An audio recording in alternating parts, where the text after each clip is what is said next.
Cancer healer centre, a new beginning. शिवरायांना आग्र्यात ज्या ठिकाणी नजरकैदेत ठेवण्यात आलं होतं त्या ठिकाणी स्मारक बनवणार, मुख्यमंत्री फडणवीसांची घोषणा। तर ताजमहालहून जास्त लोक स्मारक पाहण्यासाठी येतील, फडणवीसांचा दावा। मंत्रिमंडळात निर्णय झाल्याचं सांगून धनंजय मुंडेंनी 200 कोटी रुपये उचलले। अजितदादांनी तातडीनं कारवाई करावी, अंजली दमानी यांची मागणी। तर IFFCO मध्ये घोटाळा झाल्याचा दमानी यांचा आरोप। अंजली दमानी यांच्या आरोपांचं धनंजय मुंडेंकडून खंडन, GR काढण्याची पद्धत आधी समजून घ्या, धनंजय मुंडेंचा दमानी यांवर पलटवार। सुरेश धस पलटतील हे धनंजय देशमुखांनी सांगितलं होतं। वाल्मी कराड आष्टीत काम करायला लागल्यानं धसांनी विषय उचलला, अंजली दमानी यांचं वक्तव्य।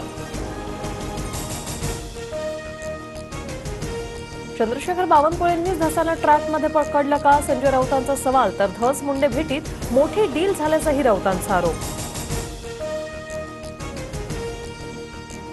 मुंडेंच्या राजीनाम्याबाबत मुख्यमंत्री उपमुख्यमंत्री निर्णय घेतील, कोणत्याही गोष्टीला मर्यादा असते, भरत गोगावले यांची प्रतिक्रिया। करुणा मुंडेंनी सुप्रिया सुळेंची भेट घेतली, मुंबईतील वायव्य सेंटर येथे सुप्रिया सुळेंची भेट घेतली। करुणा मुंडेंनी सुळेंना मारहाणीबाबतची माहिती दिली। पुणे पोलीस आयुक्तांचं डोकं तपासण्याची गरज, सोलापूरकरला प्रथमदर्शी क्लीन चिट देणाऱ्या पोलीस आयुक्त अमितेश कुमारांवर उदयनराजे भडकले। शरद पवार आणि संजय राऊत आज एकाच मंचावर येणार, दिल्लीत पुस्तक प्रशासन सोहळ्यात पवार आणि राऊत एकत्र येणार। पवारांवरील टीकेनंतर राऊत पवारांसोबत एकाच मंचावर येणार। भाजप राहुल गांधींची बदनामी करत आहे, पंतप्रधान मोदींनीही शिवजयंतीवर ट्विट करताना श्रद्धांजली शब्द वापरला। विजय वडेट्टीवारांची भाजपवर टीका। राष्ट्रवादीच्या शिवसन्मान रॅलीला छगन भुजबळांची उपस्थिती, छगन भुजबळांची नाराजी दूर झाल्याची राजकीय वर्तुळात चर्चा। तर मतभेद बाजूला ठेवून काम करावं लागतं, भुजबळांची प्रतिक्रिया। शेतकऱ्यांच्या संपूर्ण कर्जमाफीसाठी शेतकरी संघटनेचा एल्गार, संपूर्ण कर्जमाफीसाठी 19 मार्चला पुणे विभागीय आयुक्त कार्यालयाला घेराव घालणार, शेतकरी संघटनेच्या रघुनाथदादा पाटलांचा इशारा।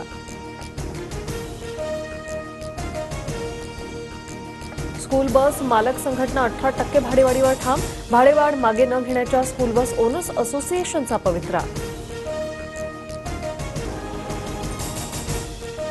दिल्लीच्या मुख्यमंत्रीपदासाठी रेखा गुप्तांच्या नावावर शिक्कामोर्तब, तर प्रवेश वर्मा दिल्लीचे उपमुख्यमंत्री असणार। आज रामलीला मैदानावर दिल्ली सरकारचा शपथविधी।